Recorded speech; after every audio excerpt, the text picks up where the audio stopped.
दिनै बर' बिमा सान गसाइगावनि सराइबिलाव गायदे हेलेनानि मुंख्लं सान फालिदों। दिनै 12 मे बर' बिमा सानजों लोब्बा लानानै गसाइगावनि सराइबिलाव गायदे हेलेनानि मुंख्लं सान फालिदों दुलाराय बर' आइजो अनसाय आफादा। 1988 मायथाइनि 12 मे अक्ट'आव पुलिसनि गुलियाव खास्रि बिस्रि जिउ बावनो गोनां जादोंमोन। सराइबिल गामिनि थागिबि गायदे बसुमतारीजों लोगोसे 14 बोसोर बैसोनि हेलेना बसुमतारी बिथांमोनहा बर' हारिनि सोमावसारनायाव गसाइगाव पुलिसनि गुलियाव इनायै खास्रि बिस्रि जिउ होनो गोनां जादोंमोन।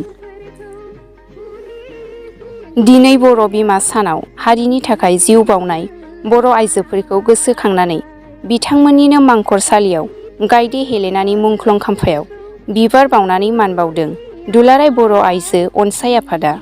लोगोसे फिरफिला बिरहोनाय 1 मिनिट गोसोखां आरज गाबनाय जादों।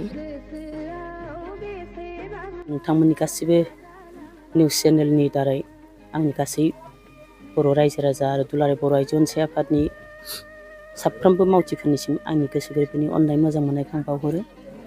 दिनै थांनाय 2003 मायथाइनिफ्राय दुलाराय बर' आइजो अनसाय आफादा मोनसे समनि बड'फा उपेन्द्रनाथ ब्रह्मनि दैदेननायाव जि बर'नि गेजेराव जि मैखोम आलादा बड'लेण्डनि थाखाय जि दाङाबाजि जादोंमोन, बे दाङाबाजियाव गिबि खेब जोंनि बे सानै आइजो मुंख्लं गायदे आरो हेलेनाया गिबि पुलिसनि गुलियाव जिउ गोमादों। नैबे बे जायगायावनो बिथांमोनहा पुलिसनि गुलियाव जिउ गोमानो गोनां जादों। गायदेनि गोथै देहाया नैबेयावनो गोग्लैनानै थादों। बिथांखौ बिनिफ्रायनो जों मोननो हादों।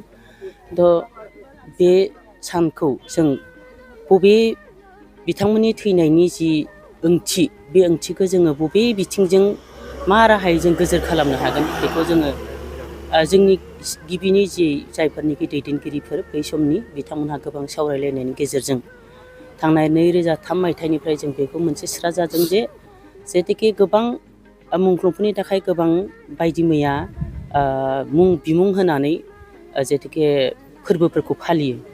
जोङो दुलाराय बर' आइजो अनसाय आफादा बिथांमोनखौ जोङो मुंख्लं हिसाबै बुङालासिनो बिथांमोननि थैनायनि जिथु स्पिरिट, जाय खामानिखौ मावनानै बिथांमोना सारा आसाम नाङैनो जोंनि बर' आइजोफोरखौ गावनि जाथिनि सेन्टिमेन्टनि थाखाय बा बर' रायजो सोरजिनायनि थाखाय जि जावरिखांहोनो हादोंमोन, बिनि स्पिरिटखौ जों गोजोर खालामनो थाखाय जों गोथार बर' बिमा सान, बिमा सानाथ' मेरला दं, अब्लाबो जोङो बर' आइजोफोरनि थाखाय स्पेसिफिक मोनसे बिमुंखौ होदों जे बर' बिमा सान। बे हिसाबै जोङो बेखौ फालिबोदों। थांनाय 2003 मायथाइनिफ्राय दासिम जों बेखौ 21थि खेब बार जों फालिबाय। गुबुन बोसोरफ्राव जों बिदिनो मालाबा जिल्ला कमिटिफोरखौ बर' बिमा सानाव हस्पिटालफ्राव थांनानै सोरबा माबाफोरनो फिथाइ सामथाइ राननाय, बहाबा सि जोम राननाय बायदि मैया जोङो हाबाफारिजों जों खुंफुंहोदोंमोन। नाथाय मालाबा समाव जों सेन्ट्रेलि प्रग्रामखौ खालामनानै जों बिदिनो गेवलां मेलफोरखौ खुङो। थांनाय कर'ना जिथु बेरामनि थाखाय जे लकडाउन जादोंमोन, बेनिफ्रायनो जोङो हयथ'बा गोबां रांखान्थिबो जुरुला जादों आरो बिदिनो मानसिफोरनि माबायाबो एसे खम जानायलाय जोङो हयथ' प्रग्रामखौ बिदिनो जिल्ला आफादफ्राव जों खुंनो हरो।